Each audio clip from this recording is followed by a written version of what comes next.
Thanks for joining Info Live TV for Wednesday, January 16th. I'm Elisha Rabin.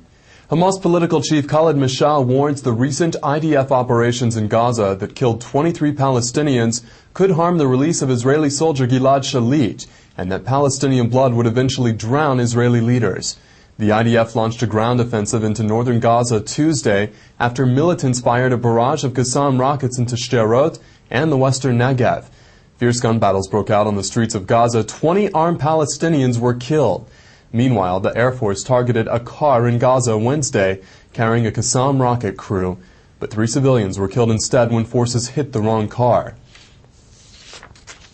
Yisrael Beitenu chairman Avigdor Lieberman quit the government today. The move jeopardizes the stability of Prime Minister Omeret's governing coalition. The Shas party has hinted that it too may leave the government if negotiations with the Palestinian Authority include dividing Jerusalem. Such a move would leave Omeret without a majority. Lieberman says his largely immigrant-based party will not accept any land for peace deal. Well, you better watch what you say. That's the message being sent by the Knesset Wednesday as it preliminarily passed a bill that would make websites and commenters alike liable for hurtful postings online.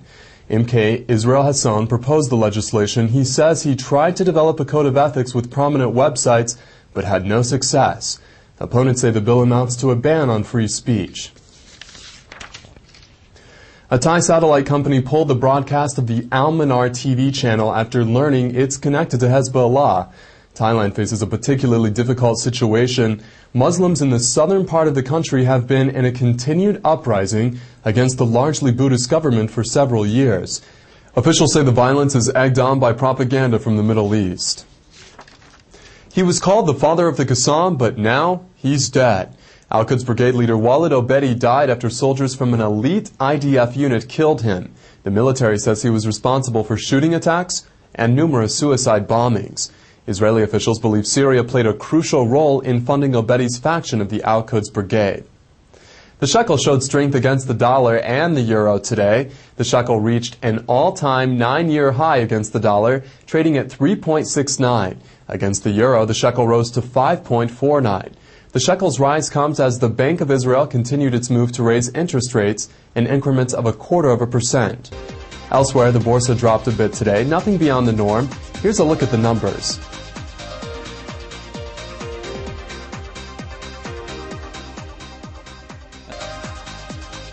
And normal weather returns to the land of milk and honey, but not until tomorrow.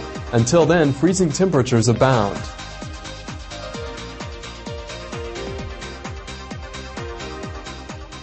Stay tuned to Info Live TV for the latest news on Lieberman's exit from the government, the death of Walid Obedi, and the deteriorating situation in Sderot.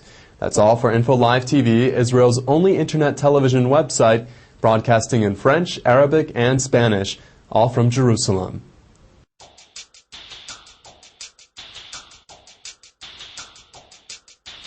Starting Sunday exclusively for Info Live TV viewers, real-time coverage of the 3-day 8th Annual Herzliya Conference that starts on January the 20th through to January 23rd.